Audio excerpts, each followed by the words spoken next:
This is a combination lock using only bookshelves. And this is a creeper anxiety machine that's sure to make your friends nervous. And this is every amazing thing you can build with redstone. And hey, the YouTube Samurai tells me that it's possible to subscribe to the channel using your nose. So if you want to try it out, then plant your schnoz on that white subscribe button under the video. It's free and it helps out a ton. Pressure plates are great for making simple automatic doors, but the truth is what works for us can also work for evil mobs. Since here we've got a piston door that only opens up for players. It'll never open up for other mobs. The only downside is it screams at you. And see, the reason for this doesn't just come down to the Sculk sensor, but rather the Sculk Shrieker. See, just using a calibrated Sculk sensor alone would detect for any movement, but we're filtering that out by using this Sculk Shrieker. And at that point, it powers the note block and we're able to walk inside. Maybe just a pain to your ears. Whatever it is, it's cool by me. Here's how to have Minecraft redstone without any redstone. Since with calibrated Sculk sensors, we can make completely wireless telegraph poles like this. And I think what this user did by actually having it look like a 5G tower is pretty nice. And so in the past, we might have used walls to transport our signals without redstone wiring. When you see the signal move along these through the redstone lamps, it's hard to say this isn't more satisfying. Is it instant? No. Maybe we're using more 3G instead of 5G, but as someone who barely had any Gs before this is pretty good for me. Chisel bookshelves not only give us a new container to play around with, but also a new way to grab a redstone signal. And because they give out a different redstone signal every time that you take it from one of the different slots, if you were to take out a book and place it back into that slot, then we essentially have a 6-digit different combination lock. And then, as Ang's built it out here, once you type in any of the wrong combinations, it just closes up the door, so anyone who's not supposed to be there can't get in. And it gives us an easy way to shut it without having to type in the whole garage code again. I think both are nice. Minecraft's had its fair share of useless machines, but this might just have to be my favorite. And see, what's happening here is that we have two observers facing each other, with two sticky pistons facing into each other as well, so that when we start the redstone signal up above these redstone blocks, they just push each other back and forth, giving you a pretty mesmerizing sight. I mean, honestly, I think that Minecraft's loading screen should just be one of these instead of whatever loading bar they have. It'd be a lot more creative, but regardless, while the original post says that this isn't much, I'm one to disagree. And if it gives me something to show off to my friends, that's something I could be proud of too. Here we might have a candidate for the weirdest achievement in Minecraft history, which is a target block that once you shoot it, will not only shoot you back, but it'll actually shoot you back with the exact same arrow that you used originally. And at this point, is it supposed to be given us bullseye? Is it supposed to be given return to sender? I really have no clue. I think it should give you some combination of all three, or maybe a special one at that. I'd be fine with any of them. This is a snow block. This is a powdered snow block, and this is a powdered snow block death trap. With the way that Carves designed this, if we bounce a player up and down on a slime block like so, they can't mine fast enough to escape the snowy situation. Even an enchanted netherite shovel can't do the trick. It's that bad. And by adding blocks like crafting tables and furnaces around the perimeter, they can't even right-click to escape. Ouch. Say, for example, you're looking to get yourself up on top of a second floor, but there's no staircase or ladder in sight. Well, if we closely examine this button, we can see that's not an issue. By giving that a press, a slime block will pop out of the floor and launch us to wherever we need to go. It's hidden, it's sneaky, and it's definitely fun to use. So really, if you haven't taken the time to put together a hidden slime block launcher, what are you waiting for? It's not a big investment to make, and if you don't have any use for it yet, then you should probably find one. It's just that fun to put together. My friend set up this ender pearl stasis chamber to get himself out of danger, but with a few arrows, we can make that into the opposite. See, if we just drop a handful of arrows bouncing right where we know they'll teleport, we can make sure that whenever they get back, it'll be a real surprise. And to get rid of even the most stacked of players, take after this user Malorum and add some TNT minecarts to seal the deal. This armor stand could be lethal. Here's why. See, if we were to stack a bunch of these statues into a pit like so, then any friend who happens to fall in can't break through them fast enough to escape. And since we can have multiple in the same spot, even if they do happen to break one, there's still so many more to deal with before they can break out, letting our potion dispensers take care of the rest. Obviously, going to the nether is a necessity of Minecraft travel. But when you're not using it, nether portals are kind of an eyesore. They're loud, they've got a weird color scheme, and they can definitely spawn some piglins if you're not careful. So to take all that hassle out of your world, you can build a switch like this that'll automatically disable a portal as soon as you go through it. Using a delay circuit like this, we can have it so you stand in the portal, press the button, teleport, and then all the evidence is cleared behind you. Which not only makes for a pretty cool way to get to the nether, but it also saves you the trouble of having an unstable dimensional gate open at all times in your base. Usually you have a minuscule chance of getting struck by lightning, but with this machine, it's a guarantee. See, by setting up a copper lightning rod with a channeling trident, we can bounce it up and down to create an infinite lightning generator, at which point point, it's obvious we're going to be using this on your enemies. And thankfully for us, these strikes have a wide area of effect, meaning that even when they start to escape, you can still deal the final blow. Ask anyone in the redstone community, honey blocks changed the game when they were added in, which for better or worse means you need a lot of them for any redstone contraptions you're putting together these days. So obviously we gotta put our buzzing bees to work and get ourselves a honey farm. Using the designs that people like Ilmango and others have put together, we're able to not only get our bee barf in a pretty small footprint, but we can also stack it. The result is a clean-cut way to get all the honey blocks that you'll ever need. And if you're willing to breed all the bees to get enough of them, then you can definitely put one of these together to get all those honey blocks in a relatively fast time. This trap is completely invisible, since by using the moving piston block, formerly called block 36, we're able to keep falling block entities from going back into solid form, which means that we can keep falling blocks sitting right in place with no collision box. And from there, as soon as the player walks over it, they're just gonna fall through without even noticing what happened. And while the methods for getting block 36 are pretty complex, such as using end crystals in conjunction with pistons, as soon as you find out how to get one of these, the only thing left for you to answer is how do you kill them once they fall through? Because with this design, it's almost a guarantee that they will. By creating this figure 8 shape of powered rails and regular rails like so, we're able to space it out in such a way where even though this creeper thinks that it should be exploding next to us, it never gets close enough to finish the job. And which gives you probably the most rare kind of creeper that you can see. I mean, this is basically albino by how much it's staying primed. And I think this comment has the right idea. Even though this machine is great, they should really take this entire design and go and make a theme park built around this kind of creeper anxiety. Just be careful building one of these in survival.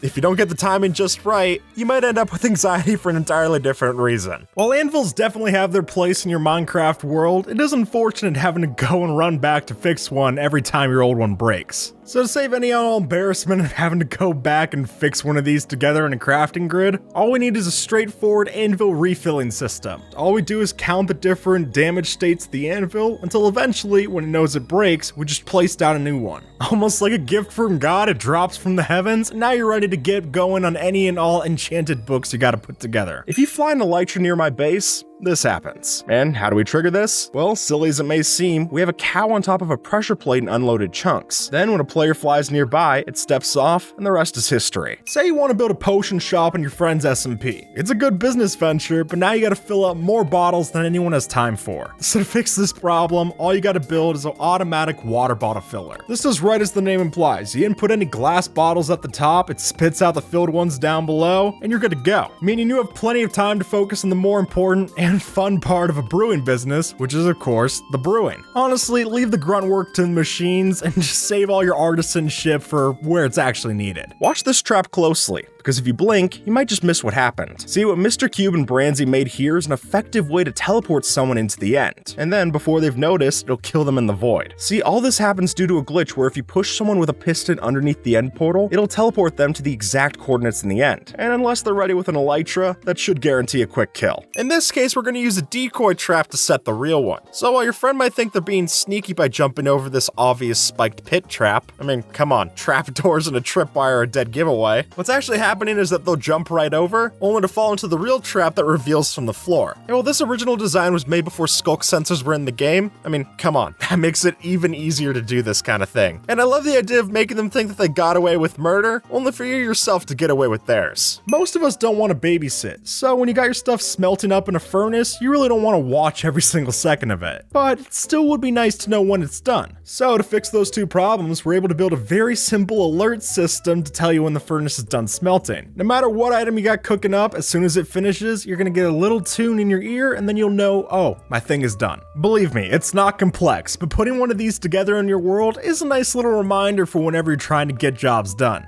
That way you can still multitask at your base without having to worry about losing any efficiency. The best place to put a trap is where you least expect it. And I don't know about you, but I generally don't plan on my ladder being the death of me. But after seeing this, I'll have to reconsider. Now the setup here is actually quite simple, but I love the execution. The idea is that our victim climbs up their ladder, flips the trapdoor to exit, and then that leads to a piston to shift the wall and break all of their ladders. From there, we drop them into lava, TNT, or just about anything else to finish the job, and it's as simple as that. In a lot of ways, concrete can be a very handy block to have around, but converting a lot of powder is not on anyone's to-do list. So it's it's in your best interest to make a simple concrete converter. Much like a tree farm, if you place the concrete powder in your offhand and a pickaxe in your main, all you gotta do is just hold down your mouse buttons and you're gonna convert all of that concrete as much as you want. Heck, even fill up the dropper with plenty more concrete stacks and it'll actually refill you as you're going through. Meaning that with extra hoppers and chest storage, there's really no limit to how much concrete you convert here. If your friend's been hyping up their new set of fully enchanted netherite armor, it can get pretty annoying, especially if you're still lagging behind and trying to get the other materials. So to even the playing field a bit, how about we build a helmet breaker trap? As it turns out, if you put anvils like so and have them drop into a bubble stream elevator, then after enough time falling, the game actually treats it like they're falling from an immense height. And luckily for us, that means they're going to do a whole bunch of damage to your friend's helmet. Meaning next time they're sure to AFK less and maybe keep their mouth shut. There's no two ways about it. If you're gonna be spending a lot of time in a Minecraft world, you're gonna need wood. So of course, that means you gotta turn to tree farms. The way this particular farm works is that we set up our mouse in such a way that we're constantly right-clicking and left-clicking as needed, which means we'll place all our saplings, break all the logs, and then repeat the process ad nauseum. Now, there are two disclosures we gotta mention here. For one, every log that you get out of this is gonna be stripped. And secondly, while this farm can work with a few different wood types, if you're using spruce and jungle, then it's just gonna cost a bit more bone meal. In the recent updates, piglin bartering has been a huge help to Minecraft, but if you don't have the best luck on the market, it can take a while. So in that case, building a piglin bartering machine like this is super simple to do, and it can save you a lot of time. The way it works is super simple. All you need to do is just fill the machine with gold and then press the button to let it work. And the way that it does it is super straightforward. All that happens is that a golden ingot will go onto the pressure plate, the piglin will pick it up, and then that'll alert the system to refill. Just like that, you got an endless cycle going, and you'll be able to get the bartering trades going straight down into chest for your uses. I don't need to tell you folks that elytras can be a great amount of fun in your world. Though I should mention, if you're looking to add on to that enjoyment, then you gotta get yourself an elytra launcher. If we make sure to run at this system at a 45-degree angle, then all of a sudden we're gonna be taken to the skies just like that. Making this a pretty solid way to get a decent boost if you don't got a lot of fireworks coming through yet. Giving you an easy to build and fun to use way to get around your base. And really, who doesn't want a little extra spring in their step every now and then? No one I want to hang out with, that's for sure. If your friend uses any cobblestone in their paths, then this is the perfect way to make them lose their sanity. You see, by setting up a cobblestone generator with pistons right underneath one cobblestone block, then after every so interval, it'll pop up a new cobblestone block out of the floor, meaning they'll walk by, get confused, and break it, only to find the same block is back the next morning. And since most of the time they'll just break the top block and not look beneath, this prank is great for causing long-term stress to your poor pal. Unless they decide to use a macro or way down a key on their keyboard, AFK players aren't the most active. So to fix that, one of my favorite things to do is put my AFK friends inside of an AFK loop-de-loop machine like this. Through the help of slime blocks, pistons, and ice blocks, you're able to completely get them cycling around this perpetual motion machine, giving them enough motion to make sure they don't get kicked for being AFK, and you quite the spectacle to watch as they're trapped. Whether you need sugar for speed potions or plenty of pages for your books, a sugarcane farm really stands out in your world. And lucky for us, with the help of new redstone systems and blocks, these have gotten so simple to build. And better yet, if you use a design like we have on screen, you can actually stack these modules to get even more sugarcane for whatever your needs are. You can just take the sugarcane as it comes and put it into whatever uses you got, which means you get to enjoy yourself a sugar high without having to worry about the inevitable crash afterwards. All we need is a few spider eyes and we can make one of the deadliest traps for your friends. Since by brewing up a mix of 3 potions, an instant damage 2 pot, slowness 4, and poison 2, we can cram all of those together in a dispenser and then use this player detection model using a carpet over a redstone ore, so that when they walk on top, they'll be quickly greeted by death from all directions. And since potions can hurt players even through armor, this might be the simplest way for you to bring your overpowered friends down to their low point. And hey, you can even brew up multiple potions at the same time, so you'll have plenty of chances to get it right. Now, I'll admit, throwing items into lava is fun. It's an easy way to get rid of trash, and plus, you get to have the fun of destroying something. But when you've got too much rubbish that you don't know what to do with, then really you should be looking into getting an auto dropper system. Folks, by putting one of these in your world, we've got the full setup for an automatic trash can disposal. This one does as it says on the tin. You fill it up, and then as soon as you leave it, it's going to throw all of your items into the abyss. So whether you're using lava, the void, or in our case, a cactus, just choose whatever block of destruction you want to use and send your items goodbye. Killing your friend's pet is an evil prank. That's why we're not going to be the ones to do it. Rather, they will be. Since with a trap like this, we're giving our friend the choice to choose which lever they need to pull to save their pet. So which of these levers do you think is the one that's going to be able to save their pet?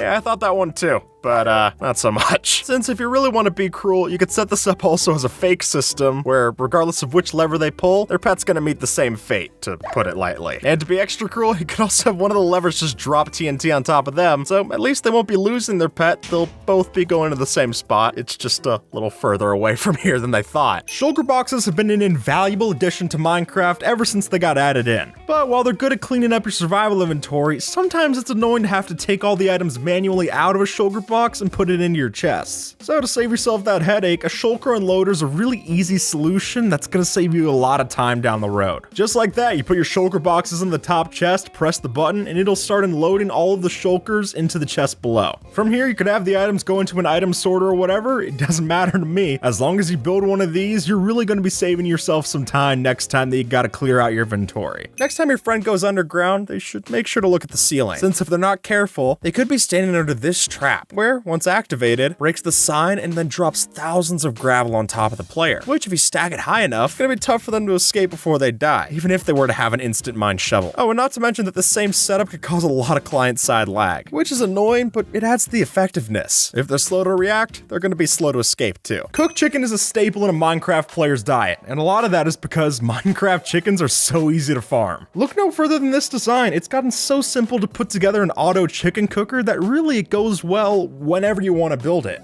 Although the main thing to note if you're trying to build this is that the hopper minecart should be put on the slab before you build any of the rest of the machine. If you don't have that in place, then you're going to lose a lot of unnecessary items to burning. And as soon as you got that in place, you'll be able to get all the lava fried chicken your heart desires with a design that Colonel Sanders would definitely approve of. This is the deadliest cave in Minecraft, since even though it looks safe from above, as soon as our player gets into position, then what happens here is that the floor comes out from under them, and because we broke bedrock, the only choice they'll have is to fall right into the void. And then if we were to seal it up with a block with a high mining time, like netherite in this example, it's not possible to come back up, even if you have an elytra. And as long as it's sealed flush with the bedrock as well, they can't even place any blocks to trying to support themselves, meaning they've only got one choice out of here, and it's not a pretty one. Beacons are a universally great block in Minecraft, but it turns out they've got one slight flaw. The beacon actually cannot provide the full regeneration effect when it's turned on. Rather, you gotta turn it off and back on intermittently to get the full effect. Which, admittedly, it sounds like a glitch, but for as long as it's in the game, you should be solving it with one of these, a beacon enabler switch. All we're having here is just a timer system that turns the beacon on and off when we need it to. And until Mojang takes the time to tighten the screws on this problem, then this is really the best way to get your regen effect through and through. Making a shop on a server is a great way to make profit. But see, where most businesses go wrong is that they sell products that actually work. And that's how we're going to increase our profit margin. Since by having a weapons, armor, or tool shop where the items are dispensed out to your friends, we can have it so that they have no idea that they're actually buying tools that are almost near broken. At least until it's too late. And to make that armor even better, give it Curse of Binding, and then they'll really be stuck with having to wear it right until its bitter end. But luckily for them, that's coming soon. And the best part is that they can't even salvage the item back in an anvil, since once it's on them, it's on them. While animal farms can be very easy to build in Minecraft, sometimes you want to get the butchering off your hands. So in that case, for all your meat needs, this is really all you gotta build. The way that it works is that we breed the animals, we overstuff it with entity cramming, and then any new ones will kill off the old ones through, well, getting squished. The result might not be humane, and it's definitely not free range, but hey, the results that you get from this is really nothing to sneeze at. There's no reason you shouldn't be putting one of these in your world, especially early on when you're trying to fill up your belly.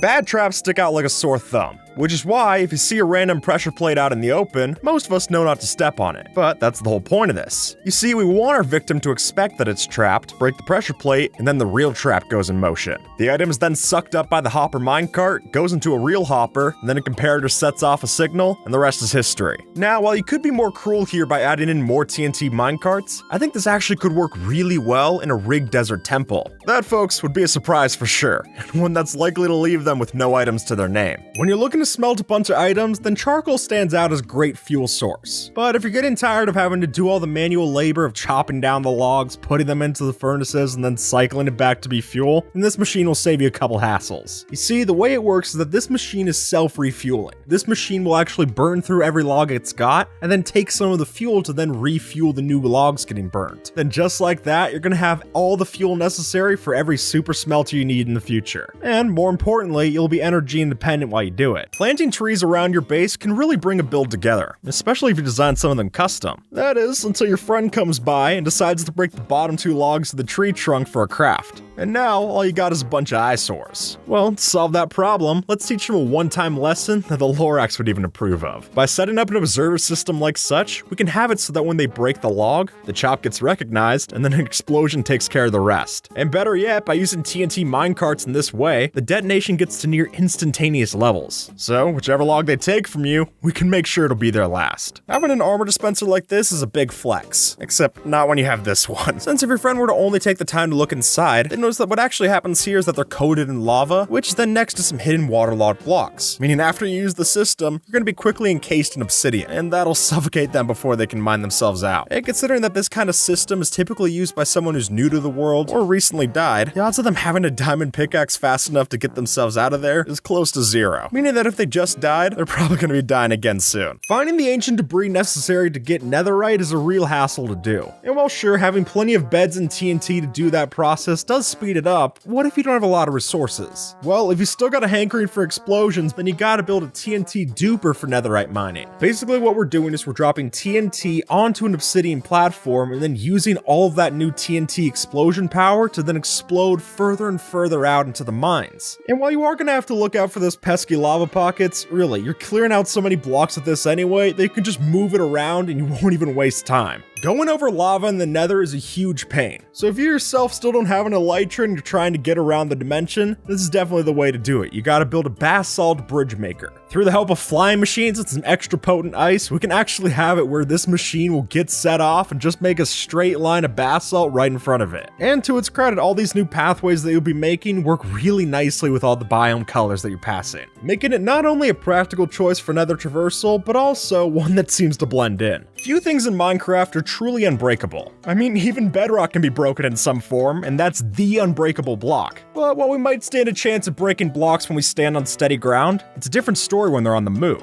Through the help of flying machines, it's possible to make a proper working flying cage trap to take your enemies right up to build limit. But what we really should mention here is that by using blocks such as honeycomb that can't be easily mined, they'll be in for a bad time. As you can see, as the blocks keep moving, the break time keeps resetting. So if your foe doesn't have the proper kit to break it down, they'll be stuck on the one-way journey with no hope in sight. If you've ever cared for a plant, then you know that these suckers need a ton of light. But apparently, we can use that to our advantage. We can actually use this for a system that can automatically harvest crops when the lights go off. You see, the way that this works is that the game requires a certain amount of light level for the crops to be planted. So if we just switch off the redstone lamp, bam, everything is harvested in an instant. And then, since farmland isn't a full block, we can just have a set of hoppers underneath and collect the stuff just like that. Sure, this does share a lot of similarities to water-based systems, and while it might not be a full replacement, you have to admit, it looks pretty cool in action. This composter doesn't look like much, but it's actually my base. Don't believe me? Here, I'll show you. If we just step inside and throw an item right into place, a hidden hopper minecart will trigger and cause this redstone machine to push us right into place. And bam, hidden entrance. And while it's hard to notice what's happening from above, this Reddit user's post makes the mechanics a lot more obvious. Just make sure you place this in a village where it makes sense for there to be a composter. Otherwise, this hidden base could just stick out like a sore thumb. Getting an elytra is a great thing, but getting to the end cities, not so much. And unfortunately for us, it's always tougher to get an elytra when you don't already have an elytra. So to save yourself the headache of building across the end void gaps, why don't we get a bit more technical instead? See, with the help of a flying machine, we can build a vessel perfect for the journey to the outer island.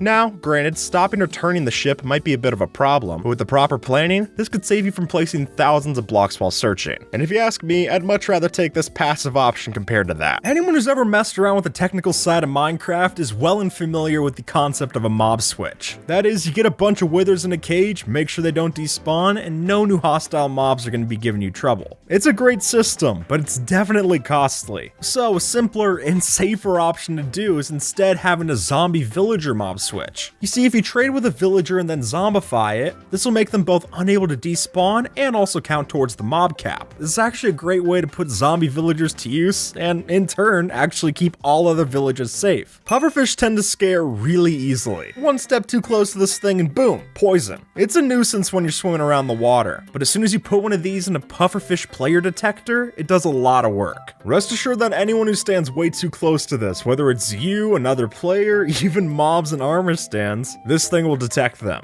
And then from there, you can use that redstone signal for whatever your choice is, be that a secret entrance or, more likely, a secret trap. It's really startling to see how much damage you can do with one of these systems. And with that, folks, YouTube thinks that you might like this video, so see if they're right and have a good one, alright?